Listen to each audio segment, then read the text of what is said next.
সুপ্রিয় দর্শক, আসসালামু আলাইকুম। আপনাদের সবাইকে স্বাগত জানাচ্ছি এখনকার আলোচনায়। আপনাদের সঙ্গে আছি আমি সিরাজুল ইসলাম। দর্শক, মার্কিন বিমানবাহী রণতরী আব্রাহাম লিঙ্কনে নাকি সেনাদের ভেতরে সংঘর্ষে 7 জন নিহত এবং বেশ কয়েকজন আহত হয়েছে। এই খবর দিয়েছে ইরানের সংবাদ মাধ্যম তাসনিম নিউজ, এবং তাসনিম নিউজের বরাতে এই নিউজ করেছে প্রেস টিভি। এছাড়া টাইমস অফ ইন্ডিয়াও এই নিউজ দাবি আকারে প্রকাশ করেছে, অর্থাৎ অমুক সূত্র দাবি করেছে, এইরকমভাবে করেছে। আমিও দাবি আকারেই বলছি, এই কারণে যে ইরানি গণমাধ্যমে পাওয়া গেছে এই খবর, এবং ভারতের যে টাইমস অফ ইন্ডিয়া বললাম, যদিও তারা বিশ্বস্ত মিডিয়া, তারা দিয়েছে, বাট দাবি আকারে। আমিও সেই জন্য বলছি, পশ্চিমা গণমাধ্যম বা আল জাজিরা বা পাকিস্তানি গণমাধ্যম এই সমস্ত কোনো গণমাধ্যমে এই খবরটা আসেনি। সেই কারণে আমি এখনও এই খবরটা দাবি আকারেই বলছি যে ইরানি গণমাধ্যম দাবি করেছে যে মার্কিন বিমানবাহী রণতরী আব্রাহাম লিঙ্কনে 7 জন নিহত এবং বেশ কয়েকজন সেনা আহত হয়েছে। এদিকে ইরানের বিপ্লবী গার্ড বাহিনী বা আইআরজিসিতে প্রধান কমান্ডার হিসেবে নিয়োগ পাওয়া মেজর জেনারেল আহমদ ওয়াহিদি তিনি বলেছেন, ইরানের সর্বোচ্চ নেতা আইআরজিসির কাছ থেকে যা প্রত্যাশা করেন তার পুরোটাই পূরণ করার চেষ্টা করা হবে। এদিকে মাসুদ পেজিশকিয়ান, ইরানের প্রেসিডেন্ট, তিনি নতুন করে যে 6 সেনা কমান্ডারের নিয়োগ তাকে স্বাগত জানিয়েছেন, এবং তিনি বলেছেন ইরানের সামরিক বাহিনী যে কোনো পরিস্থিতি মোকাবেলার জন্য প্রস্তুত রয়েছে। আর জাতীয় নিরাপত্তা পরিষদের সচিব হিসেবে নিয়োগ পাওয়া মহসিন রেজাই তিনি বলেছেন, আমেরিকা যতক্ষণ পর্যন্ত না ইরানের শর্ত পূরণ করবে ততক্ষণ পর্যন্ত হরমুজ প্রণালী খোলা হবে না। এপাশে লোহিত সাগরের জাহাজে হামলার ঘটনা ঘটেছে এবং 6 জন নিহতের ঘটনা আছে। পাশাপাশি ওমান উপসাগরের কাছাকাছি থাকা একটি জাহাজে আমেরিকা হামলা চালিয়েছে এমন খবর পাওয়া গেছে। তাতে যে পরিস্থিতি তৈরি হয়েছে, সেখান থেকে প্রশ্ন আসছে, হরমুজ প্রণালী কি তাহলে এখনই খুলছে না? এবং আমেরিকা আর ইরানের মধ্যে যে চুক্তির কথা বারবার ডোনাল্ড ট্রাম্প গত সপ্তাহে বলছিলেন যে আজকের ভেতরে বা কালকের ভেতরেই চুক্তি হয়ে যাবে, সেই চুক্তির সম্ভাবনা কি তাহলে একেবারেই ক্ষীণ হয়ে গেল? এর চেয়ে বড় প্রশ্ন হচ্ছে, নতুন করে কি আবার আমেরিকা এবং ইরানের মধ্যে সংঘর্ষ শুরু হতে যাচ্ছে? আর এই যে আব্রাহাম লিঙ্কনের যে খবর পাওয়া গেল ইরানের গণমাধ্যম থেকে যে 7 জন নিহত হয়েছে, আসলে এই বিষয়টা কি এবং এর সাথে আরও কি কি বিষয় জড়িত? সুপ্রিয় দর্শক, এর সাথে আমরা আর একটা বিষয়ও যুক্ত করব আজকের আলোচনায়। সেটা হচ্ছে যে হরমুজ প্রণালী এবং আমেরিকা ইরানের মধ্যকার গত 2-3 দিনের নতুন করে যে উত্তেজনাকর কথাবার্তা, তার প্রেক্ষাপটে কিন্তু আন্তর্জাতিক বাজারে তেলের দাম বেড়েই চলেছে এবং শেয়ার মার্কেটে উদ্বেগ উৎকণ্ঠা বাড়ছে, অস্থিতিশীলতা বিরাজ করছে। সুপ্রিয় দর্শক, এই বিষয়গুলো নিয়ে এখনকার ভিডিওতে বিস্তারিত কথা বলার চেষ্টা করব। আশা করি আপনারা শেষ পর্যন্ত সঙ্গে থাকবেন, আর ভিডিও ভালো লাগলে লাইক কমেন্ট শেয়ার করবেন এবং চ্যানেলটি সাবস্ক্রাইব করে সাথেই থাকবেন। দর্শক, চলুন বিস্তারিত আলোচনা করি। প্রথম খবর যেটা বলছিলাম, যে মার্কিন রণতরী ইউএসএস আব্রাহাম লিঙ্কন, এটা প্রায় 9 মাস ধরে ভারত মহাসাগরে মোতায়েন করা রয়েছে। লক্ষ্য ছিল ইরানের বিরুদ্ধে যুদ্ধ করা। 2025 সালে অর্থাৎ গত বছরের নভেম্বর মাসে এই জাহাজ ভারত মহাসাগরে মোতায়েন করা হয়, এবং তখন ডোনাল্ড ট্রাম্প বিশ্বের সর্বাধুনিক এবং বৃহৎ যুদ্ধ জাহাজ হিসেবে, বিমানবাহী রণতরী হিসেবে ইরানকে ভয় দেখিয়েছিলেন। এবং এই জাহাজ মোতায়েন করার পর তিনি মার্কিন কর্মকর্তাদের কাছে প্রশ্ন করেছিলেন যে ইরান ভয় পাচ্ছে না কেন? আমাদের সবচেয়ে গুরুত্বপূর্ণ রণতরী মোতায়েন করলাম ইরানের একেবারে উপকূলের কাছাকাছি বলা যায়, তারপরেও তারা ভয় পাচ্ছে না, তারা নত হচ্ছে না, তারা চুক্তি করছে না, তারা আলোচনা আসছে না, ব্যাপারটাকে? তার মানে তিনি প্রথম দিকে এই জাহাজ মোতায়েন করে ভয় দেখাতে চেয়েছিলেন, কিন্তু আস্তে আস্তে আস্তে আস্তে সেটা শুধু ভয় দেখানোর পর্যায়ে না, একেবারে যুদ্ধের কাজেই জড়িয়ে পড়েছিল। এবং এই জাহাজ মোতায়েন করে এখন দেখা যাচ্ছে আমেরিকা এক ধরনের ঝামেলার ভিতরে পড়ে গেছে। ঝামেলার ভিতরে পড়েছে কি? এই জাহাজ মোতায়েন করার পরে 8-9 মাস চলে যাচ্ছে, সেনাদের কোনো ছুটি নেই, কোনো বন্দরেও ভিড়ার সুযোগ নেই। শুধু তাই না, মার্কিন গণমাধ্যমে একেবারে সব অনেক অনেক গণমাধ্যমে, আমেরিকার প্রভাবশালী প্রথম শ্রেণীর সমস্ত গণমাধ্যমে খবর এসছে যে এই আব্রাহাম লিঙ্কনে সেনারা খাবার দাবারের সংকটে পড়েছে। কোনো কোনো দিন এমন যাচ্ছে যে আধা কাপ ভাত আর 2 পিস গোশত এই খাওয়ানোর ব্যবস্থা হচ্ছে। খাবার দাবারের সংকট, তাদের লন্ড্রি সিস্টেম প্রায় 2 সপ্তাহ বন্ধ ছিল, কাপড় চোপড় পরিষ্কার পরিচ্ছন্ন করার কোনো ব্যবস্থা নেই, এমন হয়েছে। সেনারা অভিযোগ করেছে তাদের শাওয়ার সব ফাঙ্গাস পড়ে ছত্রাক পড়ে নষ্ট ফষ্ট ময়লা নোংরা হয়ে গেছে, ওয়াশরুমগুলো ব্যবহার করার কোনো উপায় নেই। দীর্ঘদিন ব্যবহারের ফলে, দীর্ঘদিন সমুদ্রে থাকার পরে এগুলো পরিষ্কার পরিচ্ছন্নতা করার কোনো ব্যবস্থা নেই, মানে রেগুলার নেই। 8-9 মাস ধরে একটানা মোতায়েন। এই যে দীর্ঘ মোতায়েন, যুদ্ধ ক্লান্তি, অবসাদ, মানে অবশ্রান্ত হয়ে গেছে তারা, ক্লান্ত শ্রান্ত। এইসব সেনাদের মনোবলও ভেঙে গেছে। ইরানের বিরুদ্ধে আমেরিকা যুদ্ধ করতে এসে তারা যে খুব স্বস্তিতে আছে, শান্তিতে আছে তা তো না। চোখের সামনে তো তাদের ঘাঁটি মাটি সমস্ত সবকিছু নষ্টভষ্ট হয়ে গেছে। মধ্যপ্রাচ্যের বিভিন্ন দেশ থেকে ইরান হামলা ছেড়ে ধ্বংস করে দিয়েছে না। শুধু তাই না, এই সমস্ত জাহাজে যথেষ্ট পরিমাণে গোলা বারুদ, ক্ষেপণাস্ত্র, অস্ত্র এগুলোর জোগাড় নেই। যদি এই সমস্ত জাহাজের বিরুদ্ধে ইরান অভিযান চালায় তাহলে যথেষ্ট বিপদের আশঙ্কা আছে বলে এই সমস্ত সেনারা এখন মনে করছে। তারা বিরক্ত, ক্লান্ত, পরিবার পরিজনের সাথে আজ এত মাস বিচ্ছিন্ন। এমনকি নিত্য প্রয়োজনীয় যে সমস্ত জিনিসপত্র, সাবান, ডিওড্রান্ট, তারপরে আপনার টুথপেস্ট, এগুলো ঠিকমতো জাহাজের সেনারা পাচ্ছে না। জাহাজে অনেক সময় গরম পানির কোনো ব্যবস্থা নেই। পরিবার পরিজনের সাথে মেইলে অর্থাৎ যোগাযোগ করবে, সেই যোগাযোগের ব্যবস্থাও ঠিকমতো থাকে না, ডিসরাপ্ট হয়। আর নৈতিক মনোবল তো একেবারেই ভেঙে পড়েছে। এমনকি সম্প্রতি এমন খবরও বের হয়েছে, আমি সেটাও দাবি আকারেই বলছি, আমি বলছি না নিশ্চিত খবর, বাট এমন খবর বের হয়েছে যে এই আব্রাহাম লিঙ্কন থেকে এক সেনা সাগরে লাফ মারতে চেয়েছিল, অর্থাৎ আত্মহত্যার চেষ্টা চালিয়েছে। এখন জাহাজের উপর থেকে লাফ মারা মানে অনেক উঁচু থেকে, একটা জাহাজ কয়েকতলা বিল্ডিংয়ের সমান, অনেক উঁচু, সেই জাহাজ থেকে লাফ মারার চেষ্টা করেছে।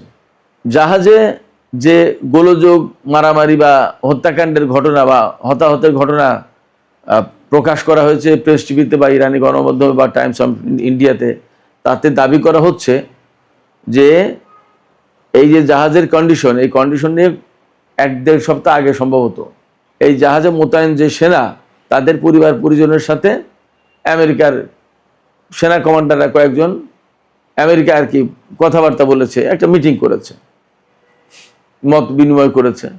সেখানে পরিবারের পক্ষ থেকে এই সমস্ত অভিযোগ অনেক কিছু তুলে ধরা হয়েছিল। তুলে ধরলে সেখানে সেনা কমান্ডার অনেকেই এই সমস্ত বাস্তব সংকটের কথা তারা স্বীকার করেছে। এবং আসলে আব্রাহাম লিঙ্কনের পরিস্থিতি কি, এইটা একেবারে সরেজমিন দেখার জন্য হাইকমান্ড থেকে বলা হয়েছিল। বলা হলে এই যে সেন্টকমের যিনি প্রধান Brad Cooper, admiral Brad Cooper, ইনি আরেকজন সেনা কর্মকর্তাকে পাঠিয়েছেন এই জাহাজে দেখতে যে কি পরিস্থিতি, আসলে বাস্তব অবস্থা কি। তো সেই সেনা কর্মকর্তা এসে এখানে যখন সেনাদের বাস্তব অবস্থা, জাহাজের পরিস্থিতি বোঝার চেষ্টা করেছেন, জানার চেষ্টা করেছেন, আলাপ করেছেন, এই আলাপ এই জানা বোঝা করতে গিয়েই কিছু সেনা উত্তেজিত হয়ে পড়ে খেপে যায় এবং এখানে তীব্র বাকবিতণ্ডার সৃষ্টি হয়। চরম বাকবিতণ্ডার এক পর্যায়ে হয়তো মারামারি, হাতাহাতি, এবং শেষমেশ সেখানে নাকি ধারালো ছুরি, বিভিন্ন অস্ত্র এগুলো নিয়ে মারামারি, সংঘর্ষ হয়েছে। আমি জানি না কিভাবে কি হয়েছে, বাট দাবি যেটা, সেখান থেকে হয়তো এরকম ভাবে বলা যেতে পারে যে মারামারি হয়েছে। তখন মারামারির পরে হয়তো উত্তেজনা, এক পক্ষ হয়তো সেনা অফিসারের পক্ষ নিয়েছে, আরও কিছু লোক হয়তো এদের বিরুদ্ধে নিয়েছে, অর্থাৎ একটা বিদ্রোহ, গোলমাল এরকম যদি হয়ে থাকে। এগুলো হওয়ার পরে কি হয়েছে, মারামারি, হাতাহাতি, এক পর্যায়ে জাহাজের হয়তো বিভিন্ন ফল কাটা, খাবার দাবার, রান্নাবান্না অনেক কিছুতেই তো ছুরি ছাড়ি, বিভিন্ন রকমের যন্ত্রপাতি, অস্ত্রপাতি অনেক কিছুই থাকতে পারে। হয়তোবা সেনাদের আত্মরক্ষার জন্যও তো অনেক সময় অনেক কিছু ব্যবহার করা হয়। এই রকম অস্ত্র নিয়ে বা ছুরি নিয়ে পাল্টাপাল্টি মারামারি, সংঘর্ষ এবং তাতে 7 জন নিহত এবং অনেকে আহত হয়েছে, খবরে দাবি করা হয়েছে। আমি আবারও বলছি, ব্যাপারটা যদি তাই হয় এবং এই খবর যদি সত্য হয়, তাহলে আমেরিকার ইতিহাসে এটা একটা বিরাট নেতিবাচক ঘটনা হয়ে গেল, যেখানে মার্কিন সেনাবাহিনীর শৃঙ্খলা এবং তাদের উচ্চ সক্ষমতা, তাদের ক্যাপাবিলিটি, যেখানে ভুবন বিখ্যাত সবাই আলাদা রকমের সমীহ করতো সবাই, সেই জায়গায় আব্রাহাম লিঙ্কনের এই সংঘর্ষের ঘটনা, হতাহতের ঘটনা যদি ঘটে থাকে, তাহলে নিঃসন্দেহে অনেক বড় নেতিবাচক খবর মার্কিন বাহিনীর জন্য। এবং মার্কিন বাহিনীর ব্যাপারে অনেকেই ধারণা করছে বা অনেকেই বলছেন, এভাবে বিশ্লেষকরা, যে মধ্যপ্রাচ্যে ইরানের সাথে যুদ্ধ করতে এসে আমেরিকার বাহিনীর অনেক কিছু দুর্বলতা প্রকাশ হয়ে পড়ছে। এবং আব্রাহাম লিঙ্কনের এই ঘটনা যদি ঘটে থাকে, তাহলে সেই দুর্বলতারই একটা বড় প্রকাশ্য রূপ এই সংঘাতের ঘটনা। ইরানও এখানে একটা কৌশল নিয়েছে, তারা কিন্তু খুব সহজে যুদ্ধ শেষ করছে না এবং আমেরিকাকে এই কৌশলের ভিতরে ফেলেছে। ইরান চাইছে যুদ্ধ দীর্ঘমেয়াদী করতে, যাতে মার্কিন সেনারা অবসাদগ্রস্ত হয়ে পড়ে, ক্লান্ত হয়ে পড়ে এবং তারা এক পর্যায়ে যুদ্ধের ব্যাপারে বিতৃষ্ণ হয়ে পড়ে, যুদ্ধ আর করতে চাইবে না, এরকম একটা পরিস্থিতি তৈরি করবে। এবং আস্তে আস্তে মনে হয় সেদিকে যাচ্ছে, কারণ আরব দেশগুলোর মার্কিন ঘাঁটিগুলো প্রায় ধ্বংস করে ফেলেছে ইরান। এখন জাহাজ থেকে যুদ্ধ করা ছাড়া আর কোনো উপায় নেই, কিন্তু জাহাজ থেকে যুদ্ধ করে খুব একটা লাভ হবে না।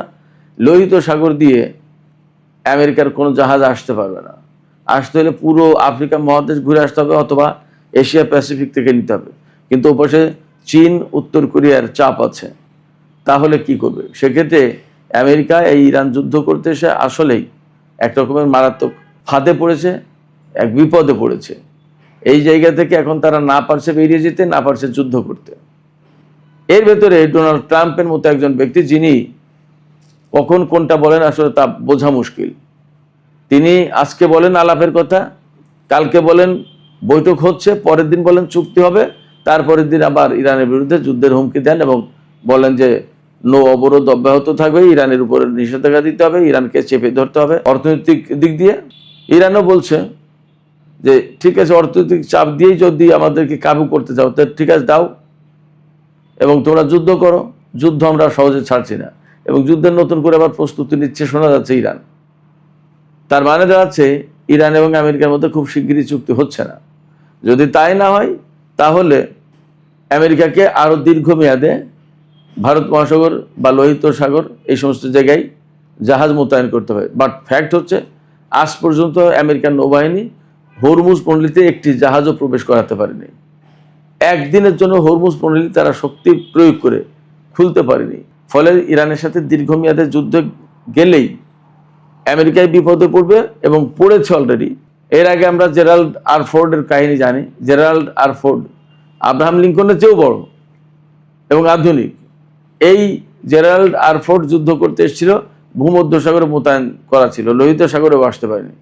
সেই জাহাজ বলা হয় লন্ডন থেকে আগুন লেগে 200 সেনা আহত হয়েছিল এবং সেই সেনাদের চিকিৎসা করানোর জন্য নিয়ে গেছে গ্রিসের ক্রিট দ্বীপে এবং সেই জাহাজ এক পর্যায়ে নাকি আমেরিকায় চলে গেছে। আবার কখনো কখনো বলা হয় যে গ্রিসের কোনো ডকইয়ার্ডে সেই জাহাজ মেরামত করা হচ্ছে, নানান রকমের কথা আছে।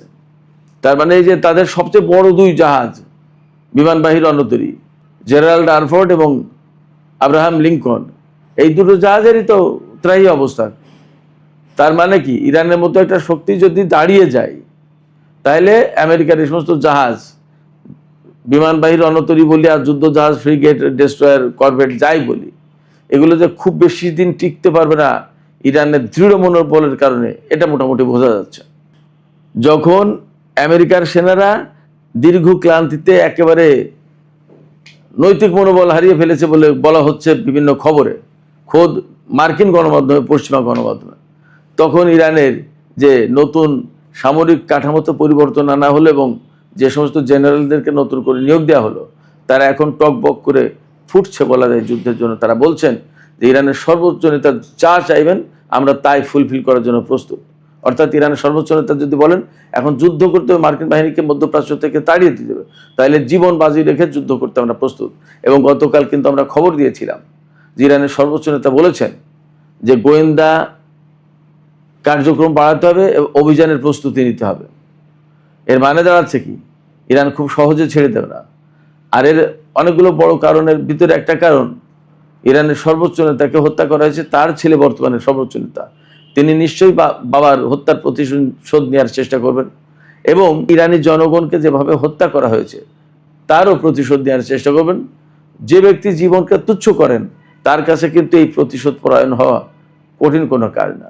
সেক্ষেত্রে মধ্যপ্রাচ্যে খুব সহজে শান্তি ফিরে আসে এটা ভাবার কোনো কারণ নেই, এবং আমেরিকার জন্য খুব সুখের দিন আসছে এমনটি ভাবার মনে হয় সুযোগ নেই। পরিস্থিতি যথেষ্ট জটিল। এই পরিস্থিতিতে ইরানের সর্বোচ্চ জাতীয় নিরাপত্তা পরিষদের সচিব মেজর জেনারেল মহসিন রেজাই তিনি বলেছেন, ইরানের শর্ত মেনে না নিলে কোনো মতেই হরমুজ প্রণালী খোলা হবে না। শর্তগুলোর ভেতরে সবচেয়ে বড় শর্ত, ইরানের উপর থেকে নিষেধাজ্ঞা প্রত্যাহার করতে হবে, ইরানের বিদেশে আটকে থাকা অর্থ ছাড় করতে হবে, লেবানন, গাজা সহ মধ্যপ্রাচ্যের সমস্ত জায়গায় যুদ্ধ বন্ধ করতে হবে, আরও অনেক কিছু আছে। এগুলো না মানলে ইরান আমেরিকার জন্য হরমুজ প্রণালী খুলবে না, হরমুজ প্রণালী কারোর জন্যই খুলবে না। এবং বিশ্ব অর্থনীতি তো খুব খারাপ অবস্থা, নাজুক পরিস্থিতি। তেলের দাম বেড়েছে, গতকাল তেলের দাম বলেছিলাম $88, আজকে আমরা খবর জানতে পারলাম প্রায় $89, হয়তো এখন আরও বেড়ে গেছে কিনা কে জানে। বিশ্বের শেয়ার মার্কেটগুলোতে খুব অস্থিতিশীল অবস্থা, অর্থনৈতিক দৈন্যদশা বিরাজ করছে সারা বিশ্বে, তেল গ্যাসের যোগান নেই। এই অবস্থায় আমেরিকা কতদিন এই যুদ্ধ চালিয়ে নিতে পারবেন এবং বিশ্ববাসী আমেরিকার উপর চাপ সৃষ্টি করবে না তার কিন্তু নিশ্চয়তা নেই। সেক্ষেত্রে একথা অবশ্যই বলা যাচ্ছে, আব্রাহাম লিঙ্কনে 7 জন সেনা মারা যাক না যাক, আব্রাহাম লিঙ্কনের সংঘর্ষের ঘটনা ঘটুক বা না ঘটুক, পরিস্থিতিতে আমেরিকার অনুকূলে নেই তা বলা যাচ্ছে। সুপ্রিয় দর্শক, আজকের আলোচনা এখানে শেষ করতে চাইছি। আলোচনা শেষের আগে আপনাদের মতামত জানতে চাওয়া, আপনারা কি মনে করছেন আব্রাহাম লিঙ্কনের যে ঘটনার খবর পাওয়া যাচ্ছে সেই ঘটনার সত্য মিথ্যা যাই হোক, আসলে যা পরিস্থিতি তা তো এমনটা মনে হচ্ছে যে এইসব সেনা তারা যুদ্ধ করার মনোবল রাখছে না, বরং তারা যুদ্ধ করার মনোবল হারিয়ে ফেলেছে। আপনাদের কি তেমনটি মনে হচ্ছে? আপনাদের কি মনে হচ্ছে যে আরও 2-4 মাস 5 মাস যদি যুদ্ধ করতে হয়, সেই যুদ্ধ টেনে নিয়ে যাওয়ার অবস্থা আছে আমেরিকার সেনাদের, তাদের যে মনোবলের যে পরিস্থিতি আমরা দেখতে পাচ্ছি? আপনাদের মতামত জানিয়ে কমেন্টে লিখতে পারেন। আর ভিডিও ভালো লাগলে লাইক, কমেন্ট, শেয়ার করবেন এবং চ্যানেলটি সাবস্ক্রাইব করে সাথেই থাকবেন। দর্শক, এখনকার আলোচনা এখানেই শেষ করতে চাই। আপনারা সবাই অনেক অনেক ভালো থাকুন। আল্লাহ হাফেজ।